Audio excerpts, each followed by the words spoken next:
రోజు మనం కందిపొడి ఎలా చేసుకోవాలో చూద్దాం నా స్టైల్లో. ముందుగా మనకు కావాల్సింది ఎండుమిరపకాయలు, కొంచెం వెల్లుల్లి, ఫుల్ వెల్లుల్లి అండ్ పుట్నాల పప్పు, కొంచెం జీరా, కొంచెం ధనియాలు, కందిపప్పు అండ్ కొన్ని నువ్వులు అండ్ కొంచెం సాయిపప్పు, కొంచెం మినప్పప్పు అన్నమాట. అండ్ ఫైనల్గా కరివేపాకు.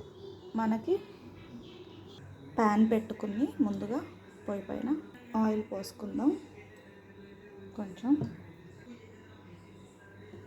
ఆయిల్ కొంచెం హీట్ అయిన తర్వాత మనం కందిపప్పు, ధనియాలు, శనగపప్పు, కొంచెం జీలకర్ర, ఎండుమిరపకాయలు,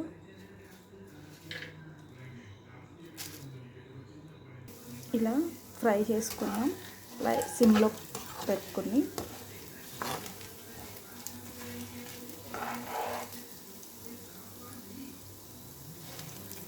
ఇవి కొంచెం వేగిన తర్వాత మనం పెట్టుకున్న పుట్నాలు అండ్ సాయిపప్పు, నువ్వులు, వెల్లుల్లి కూడా వేసేసుకుందాం. ఫ్రై చేసుకుందాం మంచిగా.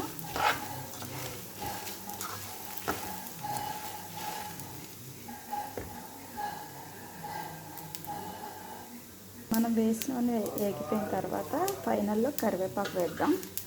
కరివేపాకు వేసి మళ్ళీ ఒకసారి మనం మిక్స్ చేసుకుందాం. మొత్తం మంచిగా ఫ్రై అయిన తర్వాత స్టవ్ ఆఫ్ చేసేసుకుందాం. స్టవ్ ఆఫ్ చేసుకుని సైడ్కి పెట్టుకుని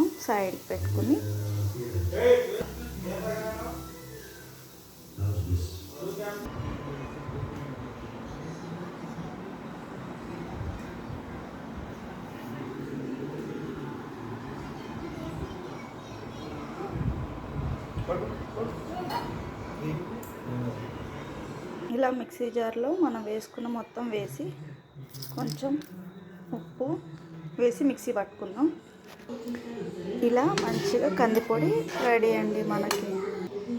ఇలా మిక్సీ పట్టుకుని ఒక నిమిషం ఇలా ఒక గిన్నెలో వేసి మిక్స్ చేసుకున్న తర్వాత ఒక కంటైనర్లోకి తీసుకోండి.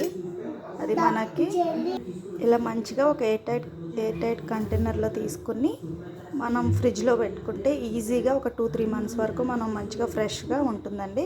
మనం దోశల్లో, ఇడ్లీల్లో, వాట్ నాట్ దేనిలోనైనా వేసుకోవచ్చు. చాలా అంటే చాలా బాగుంటుంది. ఒకసారి మీరు కూడా ట్రై చేయండి. మీకు కానీ రెసిపీ నచ్చితే please like and subscribe. Thank you for watching.